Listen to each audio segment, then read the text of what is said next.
ಆತ್ಮೀಯ ನನ್ನ ಎಲ್ಲ ವಿದ್ಯಾರ್ಥಿ ಮಿತ್ರರಿಗೆ education.in ಯೂಟ್ಯೂಬ್ ಚಾನಲ್ಗೆ ಸ್ವಾಗತ ಅಂತ ಹೇಳ್ತಾ, ನಾವು ಹಿಂದಿನ ಸಂಚಿಕೆಯಲ್ಲಿ ವಿದ್ಯುತ್ ಶಕ್ತಿಯ ಅಧ್ಯಾಯದ ಮೇಲೆ 10ನೇ ತರಗತಿಯ ವಿಜ್ಞಾನ ವಿಷಯದ ವಿದ್ಯುತ್ ಶಕ್ತಿಯ ಒಂದು ಅಧ್ಯಾಯದಲ್ಲಿ ನಾವು ವಿದ್ಯುತ್ ಪ್ರವಾಹ, ರೋಧಶೀಲತೆ, ಓಮ್ನ ನಿಯಮ ಮತ್ತು ಕೆಲವೊಂದು ಸಮಸ್ಯೆಗಳನ್ನು ಹಿಂದಿನ ಸಂಚಿಕೆಯಲ್ಲಿ ಆತ್ಮೀಯ ವಿದ್ಯಾರ್ಥಿಗಳಿಗೆ ನಾವು ವಿವರವಾಗಿ ಸರಳ ರೀತಿಯಲ್ಲಿ ನೋಡಿದ್ದೇವೆ. ಇವತ್ತಿನ ಸಂಚಿಕೆಯಲ್ಲಿ 10ನೇ ತರಗತಿಗೆ ಸಂಬಂಧಪಟ್ಟಂತೆ ವಿಜ್ಞಾನ ವಿಷಯದಲ್ಲಿ ಬರ್ತಕ್ಕಂತಹ ವಿದ್ಯುತ್ ಶಕ್ತಿ ಅಧ್ಯಾಯದಲ್ಲಿ ರೋಧಕಗಳ ಜೋಡಣೆ ಅನ್ನುವಂತಹ ಒಂದು ವಿಷಯದ ಮೇಲೆ ಇವತ್ತಿನ ಸಂಚಿಕೆಯನ್ನು ಪ್ರಾರಂಭವನ್ನು ಮಾಡ್ತಾ ಇದ್ದೇನೆ. ಅದಕ್ಕಿಂತ ಮುಂಚೆ ನಮ್ಮ ಎಲ್ಲ ಆತ್ಮೀಯ ವಿದ್ಯಾರ್ಥಿ ಮಿತ್ರರು ನಮ್ಮ education.in ಯೂಟ್ಯೂಬ್ ಚಾನಲನ್ನು ಸಬ್ಸ್ಕ್ರೈಬ್ ಮಾಡಬೇಕು ಮತ್ತು ಪಕ್ಕದಲ್ಲಿರುವ ಬೆಲ್ ಬಟನನ್ನು ಪ್ರೆಸ್ ಮಾಡಿ ಮುಂದಿನ ಈ ಥರದ ವಿಡಿಯೋಗಳ ನೋಟಿಫಿಕೇಷನನ್ನು ನೀವು ಪಡಿತೀರಿ ಅಂತ ಹೇಳ್ತಾ ಇವತ್ತಿನ ಸಂಚಿಕೆಯನ್ನು ಪ್ರಾರಂಭ ಮಾಡ್ತಾ ಇದ್ದೇನೆ. ಆತ್ಮೀಯ ನನ್ನ ಎಲ್ಲ ವಿದ್ಯಾರ್ಥಿ ಮಿತ್ರರಿಗೆ ನಮ್ಮ education.in ಯೂಟ್ಯೂಬ್ ಚಾನಲಲ್ಲಿ ಸರಳ ರೀತಿಯಾಗಿ ಸರಳೀಕೃತ ವಿಧಾನದ ಮುಖಾಂತರ ಬೋಧನಾ ಸಂಚಿಕೆಗಳನ್ನು ನಿಮ್ಮ ಜೊತೆಗೆ ಹಂಚಿಕೊಳ್ತಾ ಇದ್ದೇವೆ. ಇವತ್ತಿನ ಸಂಚಿಕೆಯಲ್ಲಿ ನಾವು ರೋಧಕಗಳ ಜೋಡಣೆ ಅಂತಕ್ಕಂಥ ವಿಷಯದ ಮೇಲೆ ಸಂಚಿಕೆಯನ್ನು ಪ್ರಾರಂಭವನ್ನು ಮಾಡ್ತಾ ಇದ್ದೇವೆ. ಆತ್ಮೀಯ ವಿದ್ಯಾರ್ಥಿ ಮಿತ್ರರೇ, ಸರಣಿ ಜೋಡಣೆ, ಈ ರೋಧಕಗಳ ಜೋಡಣೆಯಲ್ಲಿ ಎರಡು ರೀತಿಯಾದಂತಹ ಜೋಡಣೆಗಳು ಬರ್ತವೆ. ಒಂದನೇದು ಸರಣಿಯ ಜೋಡಣೆ, ರೋಧಕಗಳ ಸರಣಿಯ ಜೋಡಣೆ ಅಂದರೆ ರೋಧಕಗಳನ್ನು ಒಂದು ತುದಿಯಿಂದ ಇನ್ನೊಂದು ತುದಿಗೆ ಸೇರಿಸುವ ಜೋಡಣೆಯನ್ನು ನಾವು ಸರಣಿ ಜೋಡಣೆ ಅಂತೇಳಿ ಕರಿತೀವಿ. ಇಷ್ಟೇ ತಿಳ್ಕೋಬೇಕು. ಏನು ರೋಧಕಗಳದಾವಲ್ಲ, R1 here it is, so R1 R2 R3, ಈ R1 R2 R3ಯನ್ನು ಒಂದು ತುದಿಯಿಂದ ಇಲ್ಲಿ ನಾವು ಗಮನಿಸಬೇಕಾದ ಅಂಶ, ರೋಧಕದ ಒಂದು ತುದಿಯಿಂದ ರೋಧಕದ ಇನ್ನೊಂದು ತುದಿಗೆ ಮತ್ತು ಮತ್ತೊಂದು ರೋಧಕದ ತುದಿಯಿಂದ ಮಗದೊಂದು ರೋಧಕದ ತುದಿಗೆ ಜೋಡಣೆಯನ್ನು ಮಾಡ್ತಕ್ಕಂಥ ಒಂದು ವಿಧಾನಕ್ಕೆ ನಾವು ಏನಂತ ಕರಿತೀವಿ ಅಂತಂದರೆ ಸರಣಿ ಜೋಡಣೆ ಅಂತ ಕರಿತೀವಿ. ಈ ರೋಧಕ ಜೋಡಣೆಯ ಒಂದು ಚಿತ್ರವನ್ನು ನಾವು ನೋಡಿದ್ದೀವಿ. ರೋಧಕಗಳನ್ನು ಒಂದರ ತುದಿಯಿಂದ ಇನ್ನೊಂದರ ತುದಿಗೆ ಸೇರಿಸುವಂತಹ ಜೋಡಣೆಯನ್ನು ಸರಣಿ ಜೋಡಣೆ ಅಂತೇಳಿ ಕರಿತೀವಿ. ಇಲ್ಲಿ ಒಂದು ಚಿತ್ರವನ್ನು, ಒಂದು ಮಂಡಲವನ್ನು ನಾವು ಗಮನಿಸೋದಾದರೆ ಇಲ್ಲಿ ಒಂದು ರೋಧಕದ ತುದಿಯಿಂದ ಇನ್ನೊಂದು ರೋಧಕದ ತುದಿಗೆ, ಮತ್ತೊಂದು ರೋಧಕದ ತುದಿಯಿಂದ ಮಗದೊಂದು ರೋಧಕದ ತುದಿಗೆ ಜೋಡಿಸಿರ್ತಕ್ಕಂತಹ ಒಂದು ಜೋಡಣೆಯನ್ನು ನಾವು ಸರಣಿ ಜೋಡಣೆ ಅಂತೇಳಿ ಕರಿತೀವಿ ಅನ್ನುವಂಥದ್ದು. ಇದು ನಮಗೆ ರೋಧಕಗಳನ್ನು ಸರಣಿ ಜೋಡಣೆಯ ಮುಖಾಂತರ ಜೋಡಿಸಿದ ನಂತರ ನಮ್ಗೆ ಆಗ್ತಕ್ಕಂತಹ ಕ್ರಮದಲ್ಲಿ ಜೋಡಿಸಿದಾಗ ನಮಗೆ ಏನಾಗುತ್ತೆ ಅನ್ನುವಂಥದ್ದನ್ನು ನೋಡೋದಾದರೆ, ರೋಧಕಗಳನ್ನು ಸರಣಿ ರೀತಿಯ ಕ್ರಮದಲ್ಲಿ ಜೋಡಿಸಿದಾಗ ಮಂಡಲದಲ್ಲಿ ಒಟ್ಟು ರೋಧಕಗಳ ಒಟ್ಟು ಮೊತ್ತಕ್ಕೆ ಸಮನಾಗಿರ್ತದೆ ಅನ್ನುವಂಥದ್ದು. ಇಷ್ಟೇ ತಿಳ್ಕೋಬೇಕು. ನಾವು ಮಂಡಳದ ರೋಧಕ RS ಅಂತ ತಿಳ್ಕೊಂಡ್ರೆ, ರೋಧಕಗಳನ್ನು ಸರಣಿ ಕ್ರಮದಲ್ಲಿ ಜೋಡಿಸಿದಾಗ ಎಲ್ಲ ರೋಧಕಗಳ ರೋಧ ಅಂದರೆ ಇಡೀ ಎಂಟೈರ್ ಮಂಡಳದ ರೋಧ RS ಅಂತ ತಿಳ್ಕೊಂಡಿದ್ದೆ. ಆದರೆ ಸೊ R1 ಅಂತಕ್ಕಂಥದ್ದು ಒಂದನೇ ರೋಧಕದ ರೋಧ ಪ್ಲಸ್ R2 ಈಸ್ ಎರಡನೇದ ರೋಧಕದ ರೋಧ ಮತ್ತು R3 ಅಂತಕ್ಕಂಥದ್ದು ಮೂರನೇ ರೋಧಕದ ರೋಧ ಆಗಿರ್ತದೆ. ಇವೆಲ್ಲ ಏನಾಗಿರ್ತಾವೆ ಅಂತಂದರೆ and so on Rn is equals to ಏನಾಗಿರ್ತದೆ ಅಂತಂದರೆ RS ಆಗಿರ್ತದೆ ಅನ್ನುವಂಥದ್ದನ್ನು ನಾವು ತಿಳ್ಕೊಳ್ಬೇಕಾಗ್ತದೆ. ಮಂಡಳದ ಒಟ್ಟು ರೋಧವು RS ಆಗಿದ್ರೆ ಆ ರೋಧಕಗಳ ಒಟ್ಟು ಮೊತ್ತಕ್ಕೆ ಏನು ಈ RS ಅಂತಕ್ಕಂಥದ್ದು, ಮಂಡಳದ ರೋಧ ಅಂತಕ್ಕಂಥದ್ದು ಸಮನಾಗಿರ್ತದೆ. RS equals to R1 plus R2 plus R3 and so on Rn. So ಎಷ್ಟೇ ರೋಧಕಗಳನ್ನು ಸರಣಿ ರೂಪದಲ್ಲಿ ಜೋಡಿಸಿದ್ದೀವಿ ಅಂತಂದರೆ ಆ ರೋಧಕದ ಮೊತ್ತ ಏನಾಗಿರ್ತದೆ, ಮಂಡಳದ ಒಟ್ಟು ರೋಧ ಆಗಿರ್ತದೆ ಅನ್ನುವಂಥ RS ಆಗಿದೆ ಅನ್ನುವಂಥದ್ದನ್ನು ನಾವು ತಿಳ್ಕೊಳ್ಬೇಕಾಗ್ತದೆ. ಮತ್ತು ಇನ್ನೊಂದು ವಿಷಯವನ್ನು ನೋಡೋದಾದರೆ, ಪ್ರತಿ ರೋಧಕಗಳ ಮೂಲಕ ಹರಿಯುವ ವಿದ್ಯುತ್ ಪ್ರವಾಹವು ಸಮನಾಗಿರ್ತದೆ ಅನ್ನುವಂಥದ್ದು. ಈ ಸರಣಿ ರೂಪದಲ್ಲಿ ಸರಣಿ ಕ್ರಮದಲ್ಲಿ ಜೋಡಿಸಿರ್ತಕ್ಕಂಥ ರೋಧಕಗಳಲ್ಲಿ ಪ್ರತಿರೋಧಕಗಳ ಮೂಲಕ ಹರಿಯುವ ವಿದ್ಯುತ್ತು ಪ್ರವಾಹವು ಏನಾಗಿರ್ತದೆ, ಸಮನಾಗಿರ್ತದೆ ಅನ್ನುವಂಥದ್ದನ್ನು ನಾವು ತಿಳ್ಕೊಳ್ಬೇಕು. ಪ್ರತಿರೋಧಕಗಳ ಮೂಲಕ ಹರಿಯುವ ವಿದ್ಯುತ್ ಪ್ರವಾಹವು ಸಮನಾಗಿರ್ತದೆ ಅನ್ನುವಂಥದ್ದು. ಇನ್ನು ಮತ್ತೊಂದು ಪಾಯಿಂಟನ್ನು ನಾವು ಗಮನಿಸುವುದಾದರೆ, ಮಂಡಲದ ವಿಭವಾಂತರ ಪ್ರತಿರೋಧಕಗಳ ನಡುವಿನ ವಿಭವಾಂತರಗಳ ಮೊತ್ತಕ್ಕೆ ಸಮನಾಗಿರ್ತದೆ ಅನ್ನೋದನ್ನು ನೋಡೋದಾದರೆ, ಇಲ್ಲಿ ಸಿಂಪಲ್ ಆಗಿ ನಾವು ತಿಳ್ಕೊಳ್ಬೇಕಾಗಿದ್ದಂಥದ್ದು ಮಂಡಲದ ವಿಭವಾಂತರ, that is called as a V. ಪ್ರತಿರೋಧಕಗಳ ನಡುವಿನ ವಿಭವಾಂತರ, ಈಗ ಸೇ ಫಾರ್ ಎಕ್ಸಾಂಪಲ್ R1 ಅಂತಕ್ಕಂಥದ್ದು ಒಂದನೇ ರೋಧ, ಅದರ ವಿಭವಾಂತರ ಏನಾಗಿರ್ತದೆ ಅಂತಂದರೆ V1 ಆಗಿರ್ತದೆ. ಎರಡನೇ ರೋಧದ ವಿಭವಾಂತರ ಏನಾಗಿರ್ತದೆ, V2 ಆಗಿರ್ತದೆ. ಮೂರನೇ ರೋಧದ್ದು V3 ಆಗಿರ್ತದೆ. And so on up to n ರೋಧಗಳನ್ನು ಜೋಡಿಸಿದ್ದಾದರೆ ಏನಾಗಿರ್ತದೆ ಅಂತಂದರೆ ವಿಭವಾಂತರ Vn ಆಗಿರ್ತದೆ. ಈ ಮಂಡಲದ ವಿಭವಾಂತರ Vಯು ಪ್ರತಿರೋಧಕಗಳ ನಡುವಿನ ವಿಭವಾಂತರ ಮೊತ್ತಕ್ಕೆ ಸಮನಾಗಿರ್ತದೆ ಅನ್ನುವಂಥದ್ದನ್ನು ತಿಳ್ಕೊಳ್ಬೋದಾಗಿದೆ. ಮಂಡಲದ ಒಟ್ಟು ರೋಧವು ಗರಿಷ್ಠ ಮೌಲ್ಯದ ರೋಧಕ್ಕಿಂತ ಹೆಚ್ಚು ಇರುತ್ತದೆ. ಪೂರ್ತಿಯಾಗಿ ನಾವು ನೋಡೋದಾದರೆ ಮಂಡಲದ ಒಟ್ಟು ರೋಧವು ಗರಿಷ್ಠ ಮೌಲ್ಯದ ರೋಧಕ್ಕಿಂತ ಹೆಚ್ಚು ಇರ್ತದೆ ಅನ್ನುವಂಥದ್ದು. ಈಗ ಏನು ನೋಡಿದ್ದೀವಿ ಅಂತಂದರೆ, ಸರಣಿ ಕ್ರಮದ ಮೂಲಕ ಜೋಡಿಸಿರ್ತಕ್ಕಂಥ ರೋಧಕಗಳ ಬಗ್ಗೆ ನಾವು ತಿಳಿದುಕೊಂಡಿದ್ದೀವಿ. ಈಗೇನು ತಿಳ್ಕೊಳ್ಳೋದು ಅಂತಂದರೆ, ಸಮಾಂತರ ಜೋಡಣೆ. ಈ ರೋಧಕಗಳ ಜೋಡಣೆಯಲ್ಲಿ ಎರಡು ವಿಧಗಳು ನಮ್ಗೆ ನೋಡ್ತಾ ಸಿಗ್ತಾವೆ. ಒಂದು ಸರಣಿ ಕ್ರಮದಲ್ಲಿ ಜೋಡಿಸಿರ್ತಕ್ಕಂಥ ಒಂದು ಕ್ರಮ, ಇನ್ನೊಂದು ಸಮಾಂತರ ಜೋಡಣೆ ಕ್ರಮದಲ್ಲಿ ಜೋಡಿಸಿರ್ತಕ್ಕಂಥ ರೋಧಕಗಳ ಒಂದು ಕ್ರಮವನ್ನು ನಾವು ನೋಡೋದಾದರೆ, ಈ ಸಮಾಂತರ ಇದೇಗೇನಾಗಿರ್ತದೆ, ಒಂದು ತುದಿಯಿಂದ ರೋಧದ ಒಂದು ತುದಿಯಿಂದ ರೋಧದ ಇನ್ನೊಂದು ತುದಿಗೆ, ರೋಧದ ಇನ್ನೊಂದು ತುದಿಯಿಂದ ಮತ್ತೊಂದು ತುದಿಗೆ ಜೋಡಿಸಿರ್ತಕ್ಕಂಥ ಒಂದು ಕ್ರಮಗೆ ನಾವು ಸರಣಿ ರೋಧಕಗಳ ಜೋಡಣೆ ಅಂತ, ಸರಣಿ ಕ್ರಮದಲ್ಲಿ ಜೋಡಿಸಿರ್ತಕ್ಕಂಥ ರೋಧಕಗಳಂತ ಹೇಳ್ಬೋದು. ಇಲ್ಲಿ ಸಮಾಂತರ ಅಂತಂದರೆ ಇಲ್ಲಿ ಏನಾಗಿರ್ತದೆ ಅಂತಂದರೆ, ಸಮಾಂತರದಲ್ಲಿ ನಾವು ತಿಳಿದುಕೊಳ್ಬೇಕಾಗಿರ್ತಕ್ಕಂಥದ್ದು ಇದು R1, R2, R3. ಇದು ಏನಾಗಿರ್ತದೆ ಅಂತಂದರೆ, ಇವೆಲ್ಲ ರೋಧಕಗಳು ಒಂದೇ ಕಾಮನ್ ಪಾಯಿಂಟ್ನಲ್ಲಿ ನಾವು ಜೋಡಿಸಿರ್ತಕ್ಕಂಥದ್ದು. ಸಮಾಂತರ ಇನ್ನು ಅದರ ಸಮಾಂತರ ಜೋಡಣೆ ಹೇಗಿರ್ತದೆ ಅನ್ನತಕ್ಕಂಥದ್ದನ್ನು ನೋಡೋದಾದರೆ, ಈ ರೀತಿ ನಾವು ಸಮಾಂತರವಾಗಿ ನಾವು ರೋಧಕಗಳನ್ನು ಜೋಡಿಸಿರ್ತೀವಿ ಅಂತಕ್ಕಂಥದ್ದು. ಇನ್ನು ರೋಧಕ ಜೋಡಿಸಿದಾಗ ಏನಾಗ್ತದೆ ಅಂತ ನೋಡೋದಾದರೆ, ಮಂಡಲದಲ್ಲಿನ ವಿದ್ಯುತ್ ಪ್ರವಾಹವು ಪ್ರತಿರೋಧಕಗಳಿಗೆ ವಿಭಜಿಸಲ್ಪಡುತ್ತದೆ. ಸೇ ಫಾರ್ ಎಕ್ಸಾಂಪಲ್ ಇಲ್ಲಿ ಏನಾಗ್ತದೆ, ರೋಧಕಗಳನ್ನು ನಾವು ಸಮಾಂತರ ಜೋಡಣೆ ಕ್ರಮದಲ್ಲಿ ಜೋಡಿಸಿದ್ದೇ ಆದರೆ ಈ ವಿದ್ಯುತ್ ಮಂಡಲದಲ್ಲಿ ಅಂತಕ್ಕಂಥದ್ದು ವಿದ್ಯುತ್ ಪ್ರವಾಹವು ಏನಾಗಿರ್ತದ ಅಂತಂದರೆ, ಪ್ರತಿರೋಧಕಗಳಿಗೆ R1ಗೆ, R2ಗೆ ಆ್ಯಂಡ್ R3, R1, R2, R3ಗೆ ಏನಾಗಿರ್ತದೆ ಅಂತಂದರೆ ಅಂತಕ್ಕಂಥ ವಿದ್ಯುತ್ತು ಏನಾಗುತ್ತೆ ಅಂತಂದರೆ ವಿಭಜಿಸಲ್ಪಡುತ್ತದೆ. ಒಟ್ಟು ನಮಗೆ ಏನಾಗಿರ್ತದೆ ಅಂತಂದರೆ, ಒಟ್ಟು ವಿದ್ಯುತ್ ಪ್ರವಾಹ ಆದರೆ ಮಂಡಲದಲ್ಲಿನ ವಿದ್ಯುತ್ ಪ್ರವಾಹ ಆದರೆ ಮಂಡಲದಲ್ಲಿನ ಒಟ್ಟು ವಿದ್ಯುತ್ ಪ್ರವಾಹ ಏನಾಗಿರ್ತದೆ I ಆಗಿದ್ರೆ, ಈ ಪರ್ಟಿಕ್ಯುಲರ್ ಮಂಡಲದಿಂದ ಒಟ್ಟು ವಿದ್ಯುತ್ ಪ್ರವಾಹವು ಏನಾಗ್ತದೆ, ಸರಣಿ ಸಮಾಂತರ ಜೋಡಣೆಯಲ್ಲಿ ಜೋಡಿಸಿರ್ತಕ್ಕಂಥ ಒಂದು ರೋಧಕಗಳನ್ನು ಜೋಡಿಸಿರ್ತಕ್ಕಂಥ ಒಂದು ಮಂಡಲದಲ್ಲಿ ಈ ಏನಾಗಿರ್ತದೆ ಅಂತಂದರೆ ಪ್ರತಿರೋಧಕಗಳಿಗೆ, ಒಂದನೇ ರೋಧಕ R1 ಆದರೆ ಅದರ ವಿದ್ಯುತ್ ಪ್ರವಾಹ ಏನಾಗಿರ್ತದೆ I1 ಆಗಿರ್ತದೆ. ಎರಡನೇದು ಏನಾಗಿರ್ತದೆ ಅಂತಂದರೆ I2 ಆಗಿರ್ತದೆ. ಮೂರನೇದು ಏನಾಗಿರ್ತದೆ ಅಂತಂದರೆ I3 ಆಗಿರ್ತದೆ. ಇಲ್ಲಿ ತಿಳ್ಕೊಬೇಕಾಗಿರ್ತಕ್ಕಂಥದ್ದು ಏನಪ್ಪ ಅಂತಂದರೆ, ಮಂಡಲದಲ್ಲಿನ ವಿದ್ಯುತ್ ಪ್ರವಾಹವು ಪ್ರತಿರೋಧಕಗಳಿಗೆ ವಿಭಜಿಸಲ್ಪಡುತ್ತದೆ.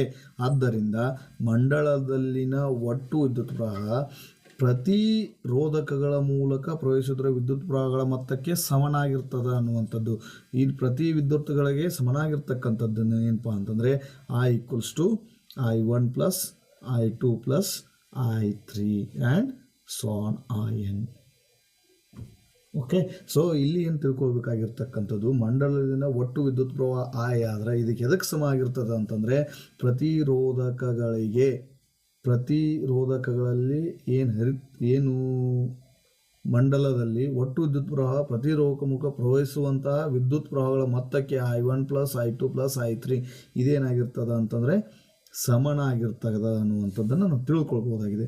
ಸೊ ಇನ್ನು ಪ್ರತಿರೋಧಕಗಳಲ್ಲಿ ವಿಭವಾಂತರ ಏನಾಗಿರ್ತದೆ, ಸಮನ ಆಗಿರ್ತದೆ. ಯಾಕೆ ಸಮನ ಆಗಿರ್ತದೆ ಅಂತಂದರೆ, ನಾವು ಸಮಾಂತರ ಜೋಡಣೆಯಲ್ಲಿ ಒಂದು ಕಾಮನ್ ಪಾಯಿಂಟ್ನಲ್ಲಿ ನಾವು ವೋಲ್ಟ್ ಮೀಟರನ್ನು ನಾವು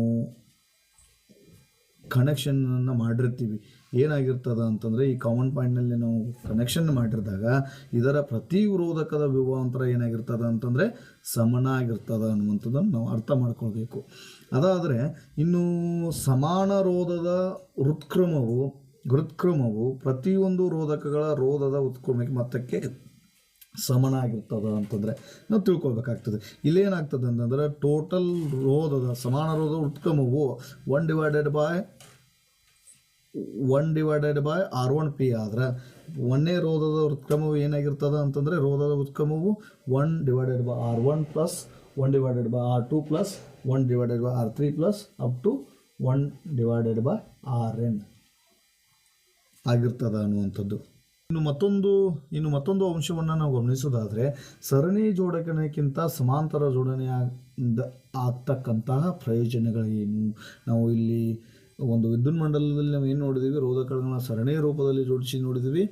ಅಂದರೆ ಅದೇ ರೀತಿಯಾಗಿ ಸಮಾಂತರ ಜೋಡಣೆ ರೂಪದಲ್ಲಿ ಕ್ರಮದಲ್ಲಿ ನಾವು ಜೋಡಿಸಿದ್ದನ್ನು ನೋಡಿದ್ದೀವಿ. ಇಲ್ಲಿ ಏನು ನೋಡೋಣ ಅಂತಂದರೆ, ಸರಣಿ ಜೋಡಣೆಗಿಂತ ಸಮಾಂತರ ಜೋಡಣೆಯಿಂದ ಆಗ್ತಕ್ಕಂಥ ಪ್ರಯೋಜನಗಳೇನು ಅನ್ನುವಂಥದ್ದನ್ನು ನೋಡೋದಾದರೆ, ಸಮಾಂತರ ಜೋಡಣೆಯಲ್ಲಿ ವಿದ್ಯುತ್ ಉಪಕರಣದ ಮೂಲಕ ಹರಿಯುವ ವಿದ್ಯುತ್ ವಿಭಜಿಸುವುದರಿಂದ ಪ್ರತಿ ಉಪಕರಣಗಳಿಗೆ ಅವುಗಳ ರೇಟಿಂಗ್ ಅನುಸಾರ ವಿದ್ಯುತ್ ಪ್ರವಾಹ ಪೂರೈಸಲ್ಪಡ್ತದೆ. ಏನಾಗ್ತದೆ ಅಂತಂದರೆ, ಸಮಾಂತರ ಜೋಡಣೆಯಲ್ಲಿ ವಿದ್ಯುತ್ ಉಪಕರಣದ ಮೂಲಕ ಹರಿಯುವ ವಿದ್ಯುತ್ ವಿಭಜನೆ ಆಗ್ತದೆ. ವಿಭಜನೆ ಆಗೋದ್ರಿಂದ ಏನಾಗ್ತೈತಿ, ಆಯಾ ರೇಟಿಂಗ್ ಅನುಸಾರ R1 R2 R3 ಆಯಾ ರೇಟಿಂಗ್ ಅದರ ಅನುಸಾರ ವಿದ್ಯುತ್ ಪ್ರವಾಹ ಪೂರೈಸಲ್ಪಡ್ತದೆ ಅನ್ನುವಂಥದ್ದನ್ನು ನೋಡಬಹುದಾಗಿದೆ. ಅದೇ ರೀತಿಯಾಗಿ ಸಮಾಂತರ ಜೋಡಣೆಯಲ್ಲಿ ವಿದ್ಯುತ್ ರೋಧ ಕಡಿಮೆ ಇರ್ತದೆ. ಯಾಕೆ ಕಡಿಮೆ ಇರ್ತದೆ ಅಂತಂದರೆ, ಸಮಾಂತರ ಜೋಡಣೆಯಲ್ಲಿ ವಿದ್ಯುತ್ ರೋಧ ಯಾಕೆ ಕಡಿಮೆ ಇರ್ತದೆ ಅಂತಂದರೆ, ಪ್ರತಿಯೊಂದು ಅಲ್ಲಿ ಏನಾಗ್ತದೆ ಅಂತಂದರೆ, ಸಮಾಂತರ ಜೋಡಣೆಯಲ್ಲಿ ವಿದ್ಯುತ್ ವಿಭಜನೆ ಆಗೋದ್ರಿಂದ ಅದರ ರೋಧ ಕಡಿಮೆ ಇರ್ತದೆ. ಸರಣಿ ಜೋಡಣೆಯಲ್ಲಿ ಒಂದು ಉಪಕರಣ ಹಾಳಾದರೆ ಉಳಿದವುಗಳು ಕಾರ್ಯನಿರ್ವಹಿಸುವುದಿಲ್ಲ. ಆದರೆ ಸಮಾಂತರ ಜೋಡಣೆಯಲ್ಲಿ ಉಳಿದವುಗಳು ಕಾರ್ಯನಿರ್ವಹಿಸ್ತಾವೆ ಅನ್ನುವಂಥದ್ದು. ಈ ಸರಣಿ ಜೋಡಣೆಯಲ್ಲಿ ಒಂದು ತುದಿಯಿಂದ ಮತ್ತೊಂದು ತುದಿಯಿಂದ ಇನ್ನೊಂದು ತುದಿಗೆ ಜೋಡಿಸೋದ್ರಿಂದ ಒಂದೇ ತುದಿಯಿಂದ ಒಂದೇ ರೋಧ ರೋಧಕವು ಹಾಳಾಗಿತ್ತು ಅಂತಂದರೆ ಎರಡನೇ ರೋಧ ಕಾರ್ಯನಿರ್ವಹಿಸುವುದಿಲ್ಲ. ಆದರೆ ಸರಣಿ ರೂಪದಲ್ಲಿ ಸಮಾಂತರ ಕ್ರಮದಲ್ಲಿ ಸಮಾಂತರ ಜೋಡಣೆಯಲ್ಲಿ ಜೋಡಿಸಿರ್ತಕ್ಕಂಥ ಒಂದು ಮಂಡಲದಲ್ಲಿ ಒಂದು ಉಪಕರಣ ಹಾಳಾದರೆ ಇನ್ನೊಂದು ಉಪಕರಣ ಕಾರ್ಯರೂಪದಲ್ಲಿ ಇರ್ತದೆ, ಅದು ಕಾರ್ಯನಿರ್ವಹಿಸ್ತದೆ ಅನ್ನುವಂಥದ್ದು ನಾವು ಅರ್ಥ ಮಾಡ್ಕೊಳ್ಬೋದಾಗಿದೆ. ಈಗ ಸರಣಿ ಮತ್ತು ಸಮಾಂತರ ರೋಧಕಗಳ ಜೋಡಣೆಯನ್ನು ನಾವು ಸರಳವಾಗಿ ನೋಡ್ಕೊಂಡಿದ್ದೀವಿ. ಈಗೇನು ಮಾಡೋಣ ಅಂತಂದ್ರೆ, ಅದರ ಮೇಲೆ ಬರ್ತಕ್ಕಂತಹ ಕೆಲವೊಂದು ಸಮಸ್ಯೆಗಳನ್ನು ನಾವು ಈ ಒಂದು ಸಂಚಿಕೆಯಲ್ಲಿ ನೋಡೋಣ ಅನ್ನುವಂಥದ್ದು. ಈಗ ಒಂದನೇ ಸಮಸ್ಯೆಯನ್ನು ನೋಡೋದಾದರೆ, ಒಂದನೇ ಪ್ರಾಬ್ಲಮನ್ನು ನಾವು ನೋಡೋದಾದರೆ 30 ಓಮ್ ರೋಧವನ್ನು ಹೊಂದಿರತಕ್ಕಂಥ ಒಂದು ವಿದ್ಯುತ್ ಬಲ್ಬ ಏನಾಗಿದೆ ಅಂತಂದರೆ, 30 ಓಮ್ ರೋಧವನ್ನು ಹೊಂದಿರತಕ್ಕಂಥ ವಿದ್ಯುತ್ ಬಲ್ಬ ಮತ್ತು 6 ಓಮ್ ಹೊಂದಿರುವ ವಾಹಕದ ಸರಣಿಯಲ್ಲಿ 6 ಓಮ್ ರೋಧ ಹೊಂದಿರುವ ವಾಹಕ ಸರಣಿಯಲ್ಲಿ ಇಲ್ಲೇನಾಗಿದೆ ಅಂತಂದರೆ, 30 ಓಮ್ ರೋಧವನ್ನು ಹೊಂದಿರತಕ್ಕಂಥ ಒಂದು ವಿದ್ಯುತ್ ಬಲ್ಬಾದ 6 ಓಮ್ ರೋಧ ಹೊಂದಿರುವಂತಹ ವಾಹಕದ ಸರಣಿಯಲ್ಲಿ 9 ವೋಲ್ಟ್ನ ಶುಷ್ಕ ಕೋಶಕ್ಕೆ ಚಿತ್ರದಲ್ಲಿ ಜೋಡಿಸಲಾಗಿದೆ. ಈಗೇನು ಕಂಡುಹಿಡಿಯಬೇಕಾಗಿತ್ತು ಅಂತಂದರೆ, ನಾವು ಕಂಡುಹಿಡಿಯೋದೊಂದು ಏನಪ್ಪ ಅಂತಂದರೆ, ಮಂಡಲದಲ್ಲಿ ಪ್ರವಹಿಸುತ್ತಿರುವ ಒಟ್ಟು ವಿದ್ಯುತ್ ಪ್ರವಾಹವನ್ನು ಕಂಡುಹಿಡಿಯಿರಿ. ಮಂಡಲದಲ್ಲಿ ಪ್ರವಹಿಸುತ್ತಿರುವ ಒಟ್ಟು ವಿದ್ಯುತ್ ಪ್ರವಾಹವನ್ನು ಆಯನ್ನು ಕಂಡುಹಿಡಿಯಿರಿ ಅಂತ ಕೇಳಿದ್ದಾರೆ. ಈಗ ನೋಡೋದಾದರೆ, ಈಗ 30 ಓಮ್ ರೋಧಕ ಇದೆ, 30 ಓಮ್ ಒಂದು ವಿದ್ಯುತ್ ಬಲ್ಬ ಇದೆ, 6 ಓಮ್ ಹೊಂದಿರತಕ್ಕಂಥ ವಾಹಕದ ಸರಣಿಯಲ್ಲಿ ಒಂದು ವಾಹಕ ಇದೆ, ರೋಧ ಇದೆ. ಆ ಸರಣಿಯಲ್ಲಿ 9 ವೋಲ್ಟ್ನ ಒಂದು ಶುಷ್ಕ ಕೋಶಕ್ಕೆ ಈ ಚಿತ್ರದಲ್ಲಿ ಜೋಡಿಸಲಾಗಿದೆ. ಇದಕ್ಕೆ ಆಯನ್ನು ಕಂಡಿಡ್ರಿ ಅಂತ ಹೇಳಿದ್ದಾರೆ. ಸೊ ಈಗ ನೋಡೋದಾದರೆ, ಮಂಡಲದಲ್ಲಿ ಏನಾಗಿದೆ ಅಂತಂದರೆ, 6 ಓಮ್ ವಾಹಕ ಇದೆ, ರೋಧಕ ಇದೆ ಮತ್ತು 30 ವೋಲ್ಟ್ನ ಒಂದು ಬ್ಯಾಟ್ರಿ ಇದೆ. ಟೋಟಲ್ ಆರ್ ಏನಂತಂದರೆ 30 + 6 ಏನಾಗುತ್ತೆ ಅಂತಂದರೆ 36 ಆಗುತ್ತೆ.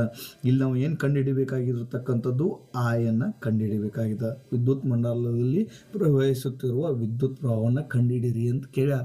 ಸೊ ಇದಕ್ಕೆ ಏನಂತಂದರೆ ಆಯ್ ಅಂತಂದರೆ ನಮ್ಗೆ ಗೊತ್ತದ, ಏನು ಗೊತ್ತದ, ಓಮ್ಸ್ ಲಾ ಅಂತಕ್ಕಂಥದ್ದು ಗೊತ್ತದ, ಆಯ್ ಗೊತ್ತದ. ಸೊ ಆಯನ್ನು ಕಂಡುಹಿಡಬೇಕಾದ್ರೆ ನಮಗೆ ಒಂದು ಓಮ್ಸ್ ಲಾ ಫಾರ್ಮುಲಾ ಇದೆ, V = IR ಅಂತದೆ. ಸೊ ನಾವು ಕಂಡುಹಿಡಿಬೇಕಾಗಿರ್ತಕ್ಕಂಥದ್ದು ಆಯನ್ನು ಕಂಡುಹಿಡಿಬೇಕಾಗಿದೆ. ಸೊ ಈ ಇಕ್ವೇಷನ್ನ ನಾವು ಓಮ್ಸ್ ಲಾ ಅನ್ನು ರೀಅರೇಂಜ್ ಮಾಡ್ತೀವಿ ಅಂತಂದರೆ I = ನಾವೇನು ಮಾಡಿದ V/R ಅನ್ನು ನೋಡ್ಕೊಂಡಾದರೆ ಇಲ್ಲಿ R ಅಂತಂದರೆ 36 ಅದ, V ಅಂದರೆ ಏನಿದೆ 30 ವೋಲ್ಟ್ ಬ್ಯಾಟ್ರಿ ಅದ, ಶುಷ್ಕ ಕೋಶ ಇದೆ ಅನ್ನುವಂಥದ್ದನ್ನು ಈ V ಬೆಲೆಯನ್ನು ಮತ್ತು R ಬೆಲೆಯನ್ನು ಈ ಫಾರ್ಮುಲೆಯಲ್ಲಿ ಸಬ್ಸ್ಟಿಟ್ಯೂಟ್ ಮಾಡಿದಾಗ ನಮಗೆ ಬರ್ತಕ್ಕಂಥದ್ದು ಈ ಮಂಡಲದಲ್ಲಿ ಪ್ರವಹಿಸುತ್ತಿರುವ ವಿದ್ಯುತ್ ಪ್ರವಾಹ ಆಯ್ ಎಷ್ಟಿದೆ ಅಂತಂದರೆ 0.25 ಆಂಪೇರ್ ಇದೆ ಅಂತಕ್ಕಂಥದ್ದನ್ನು ನಾವು ಅರ್ಥ ಮಾಡ್ಕೊಳ್ಬೇಕು. ಇನ್ನು ಮುಂದಿನ ಸಮಸ್ಯೆಯನ್ನು ನಾವು ನೋಡೋದಾದರೆ ಸಮಸ್ಯೆ 2 ಕೆಳಗೆ ಕೊಡಲಾದ ವಿದ್ಯುತ್ ಮಂಡಲದ ನಕ್ಷೆಯನ್ನು ಗಮನಿಸಿ.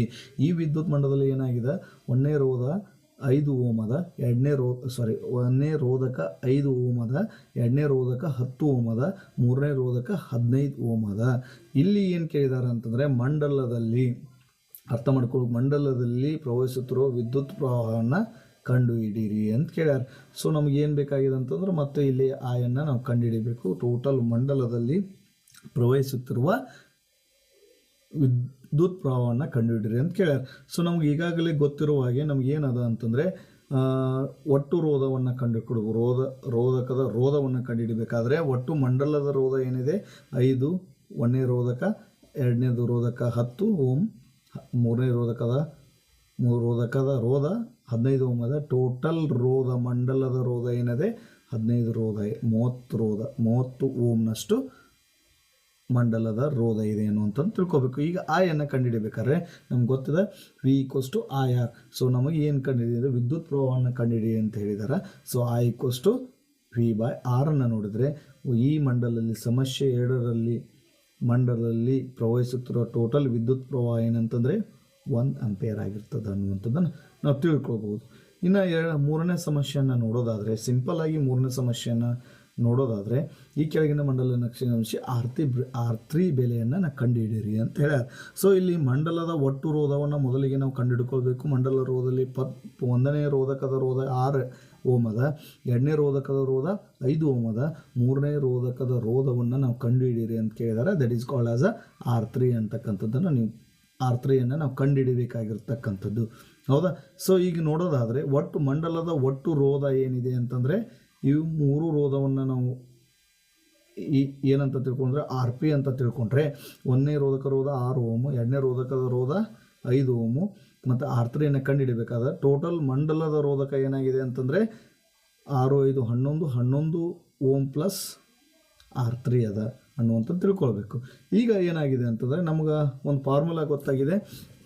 ಈಗೇನಂತ RPಯನ್ನು ಕಂಡುಹಿಡಿದ್ವಿ. RP ಎಷ್ಟಿದೆ ಅಂತಂದರೆ 11 ಓಮ್ ಪ್ಲಸ್ R3 ಅದ.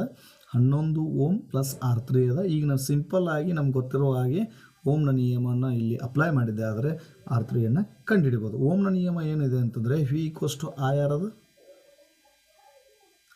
ಅದ. ಸೊ V = IR ಅದ. ಇದನ್ನು ರೀಅರೇಂಜ್ ಮಾಡಿದರೆ R = V/I ಅದ. ಸೊ ಇಲ್ಲಿ V ಅಂದರೆ ಎಷ್ಟಿದೆ 30 ಓಮ್ ಇದೆ, I ಅಂದರೆ ಎಷ್ಟಿದೆ 2 ಆಂಪೇರ್ ಅದ. ಸೊ ಈ ವ್ಯಾಲ್ಯೂವನ್ನು ಸಬ್ಸ್ಟಿಟ್ಯೂಟ್ ಮಾಡಿದ್ವಿ ಅಂತಂದರೆ ನಮಗೆ ಏನು ಸಿಗುತ್ತದೆ ಅಂತಕ್ಕಂಥದ್ದನ್ನು ನೋಡೋದಾದರೆ 11 RP = ಏನದ 11 ಓಮ್ ಪ್ಲಸ್ R3 ಅದ. ನಾವು ಫಾರ್ಮುಲಾವನ್ನು ನೋಡೋದಾದರೆ R = V/I ಅದ. ಹೌದಾ? R ಅಂತಂದರೆ ಈಸ್ ನಥಿಂಗ್ ಬಟ್ RP ಏನದ 11 ಓಮ್ ಪ್ಲಸ್ R3 ಅದ. ಓಕೆ, ಈಸ್ ಈಕ್ವಸ್ ಟು ಏನದ ರೀ, ಈಸ್ 30 / 2, 2 1s 2 15s. ಸೊ ನಮಗೆ ಏನು ಸಿಗ್ತದೆ ಅಂತಕ್ಕಂಥದ್ದು ನೋಡೋದಾದರೆ 11 ohm plus R3 equals to 15 ಸಿಗ್ತದೆ.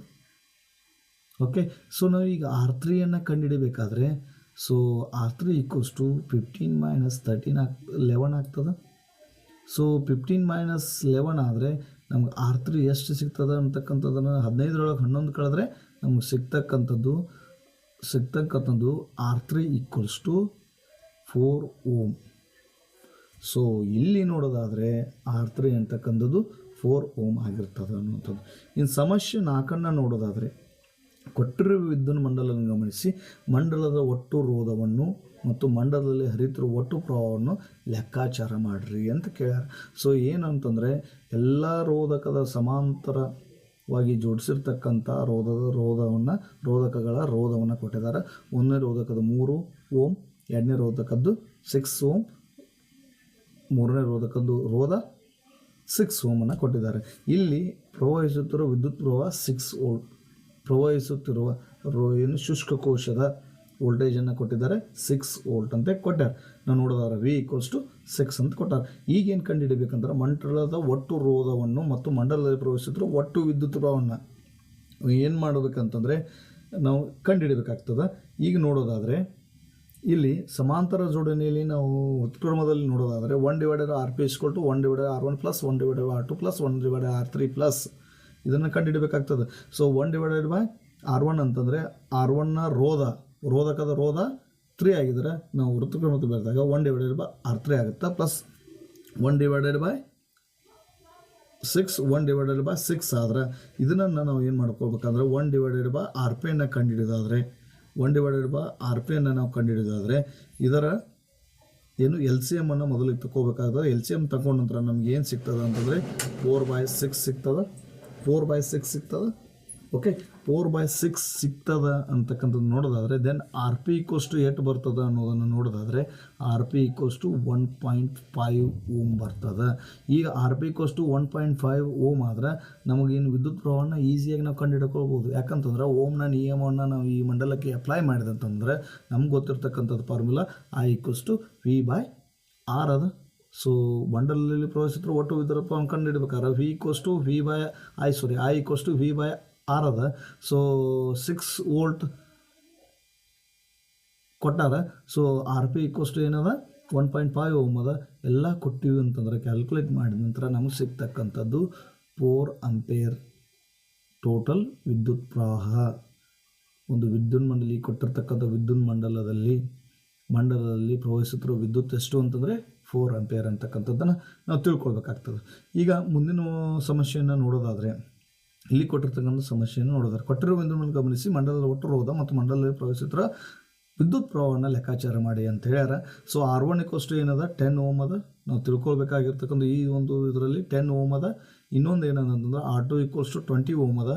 R3 = 20 ಓಮ್ ಅದ. ಇಲ್ಲಿ ಏನು ಕಂಡುಹಿಡಿಬೇಕು ಅಂತಂದರೆ ಇಲ್ಲಿ ಮತ್ತೊಂದು ನೋಡೋದಾದರೆ V = ಏನದ 6 ಓಮ್ ಅದ. ಇದನ್ನು ತಿಳ್ಕೊಳ್ಬೇಕು. ಕೊಟ್ಟಿರ್ತಕ್ಕಂಥ ಡೇಟಾಗಳನ್ನು ನೀವು ಕರೆಕ್ಟಾಗಿ ನೀಟಾಗಿ ಬರ್ಕೊಳ್ಳುವಂಥ ಸಾಮರ್ಥ್ಯ ನೀವು ವೃದ್ಧಿಯನ್ನು ಮಾಡಿಕೊಂಡಿದ್ದೆ ಆದರೆ ಪ್ರತಿಯೊಂದು ಎಕ್ಸಾಮ್ದಲ್ಲಿ ನೀವು ಪ್ರಾರಂಭಿಕವಾಗಿ ಯಶಸ್ಸನ್ನು ಕಾಣ್ತೀರಿ ಅನ್ನುವಂಥದ್ದನ್ನು ನಾನು ಈ ಮೂಲಕ ಹೇಳಲಿಕ್ಕೆ ಇಚ್ಛೆಪಡ್ತಾ ಇದ್ದೀನಿ. ಅದೇ ರೀತಿಯಾಗಿ ಈಗ ನೋಡೋದಾದರೆ ಈಗ ಮಂಡಲದ ಒಟ್ಟು ರೋಧವನ್ನು ನಾವು ಕಂಡುಹಿಡಬೇಕು. ಮಂಡಲದ ಒಟ್ಟು ರೋಧವನ್ನು ಕಂಡುಹಿಡಬೇಕಾದ್ರೆ ಈಗ ಏನು ಮಾಡಿದ್ದಾರೆ ಅಂತ ಸಮಾಂತರ ಸರಣಿಯಲ್ಲಿ ಮತ್ತು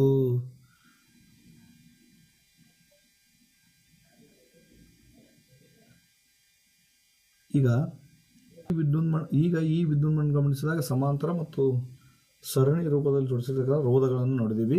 ಈಗ RT ಅನ್ನೋದರ ಈಗ ಏನು ಮಾಡೋಣ ಅಂತಂದರೆ R1 ಆ್ಯಸ್ ಇಟ್ ಈಸ್ ಇಟ್ಕೊಂಡ್ರು RT ಮಂಡಲದ ಒಟ್ಟು ರೋಧವನ್ನು ಕಂಡುಹಿಡಬೇಕಾಗಿದೆ. ಮಂಡಲದ ರೋಧವನ್ನು ಕಂಡುಹಿಡಬೇಕಾದ್ರೆ ನಾವು ಏನು ಮಾಡಬೇಕಂತಂದರೆ 1/R2 + 1/R3 ಮೊದಲಿಗೆ ಕಂಡುಹಿಡ್ಕೋಬೇಕಾಗ್ತದೆ. ಕಂಡುಹಿಡ್ಕೊಂಡ ನಂತರ ಈ 1/R1 ಎಷ್ಟದ 20 ಅದ.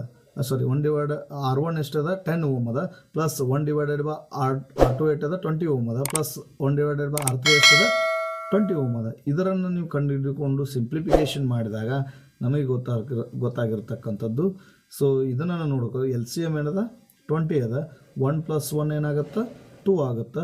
So it is equal to RT = ಮಂಡಲದ ಒಟ್ಟು ರೋಧ 10 + 2/20 ಇದೇನಾಗುತ್ತದೆ ಅಂತಂದರೆ ನಮಗೆ ಸಿಗ್ತಕ್ಕಂಥದ್ದು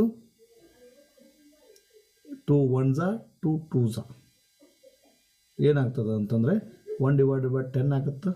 ಓಕೆ, ಸೊ RT = 1/10 ಅಂತಂದರೆ ನಾವು ಏನು ತಿಳ್ಕೊಳ್ಬೇಕು ಅಂತಂದರೆ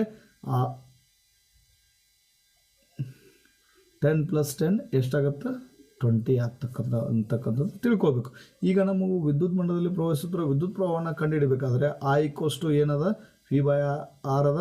so 6 is nothing but volt ಅದ.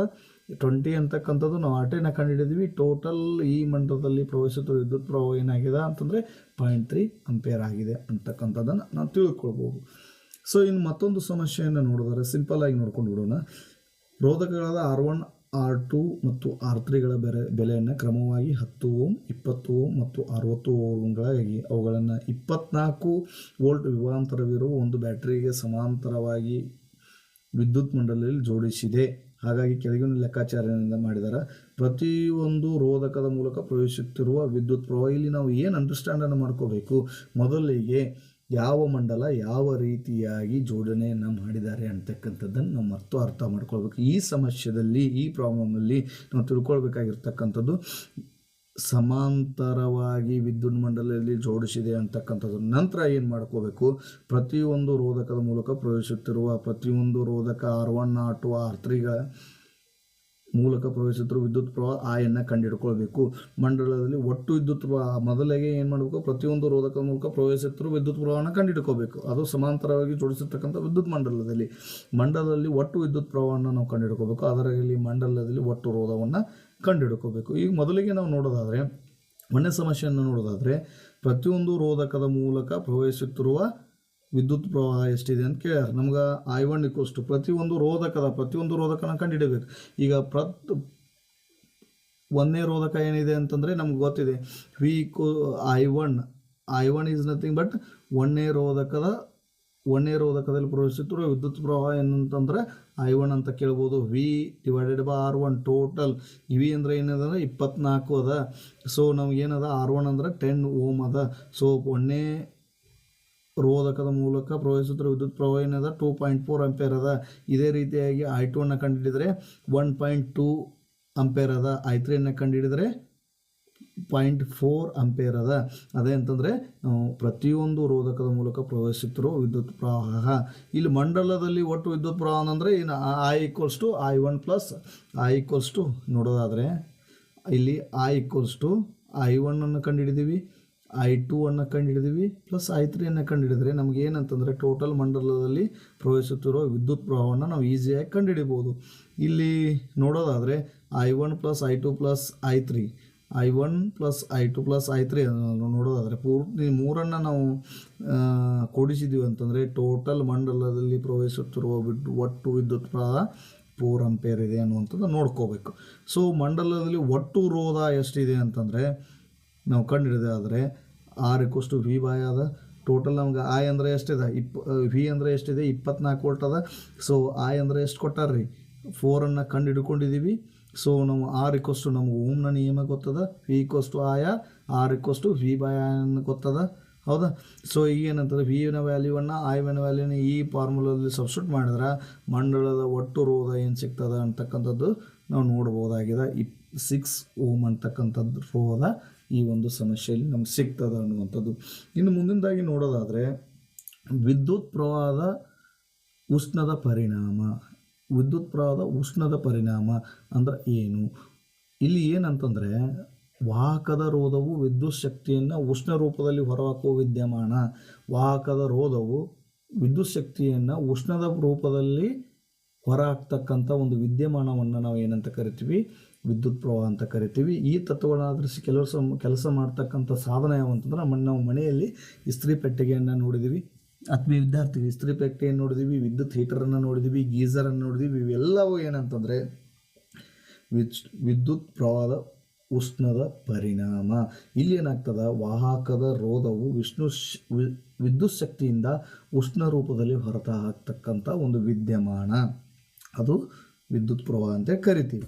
ಸೊ ಈ ಜೌಲನ ನಿಯಮ ಈಗ ನೋಡೋದಾದರೆ ಜೌಲನ ಉಷ್ಣೋತ್ಪಾದನಾ ನಿಯಮ ಏನಂತಂದರೆ, ಈ ನಿಯಮದ ಪ್ರಕಾರ ರೋಧಕದಲ್ಲಿ ಉತ್ಪತ್ತಿಯಾದ ಉಷ್ಣ, ಈ ಒಂದು ಜ್ವಲನ ಉಷ್ಣೋತ್ಪಾದನಾ ನಿಯಮದ ಪ್ರಕಾರ ರೋಧಕದಲ್ಲಿ ಉತ್ಪತ್ತಿಯಾಗ್ತಕ್ಕಂತಹ ಉಷ್ಣವು ಕೊಟ್ಟಿರುವ ರೋಧದಲ್ಲಿ ಪ್ರವಹಿಸಿರುವ ವಿದ್ಯುತ್ ಪ್ರವಾಹದ ವರ್ಗಕ್ಕೆ ನೇರ ಅನುಪಾತದಲ್ಲಿರ್ತದೆ ಅಂತ ಹೇಳ್ತಾರೆ.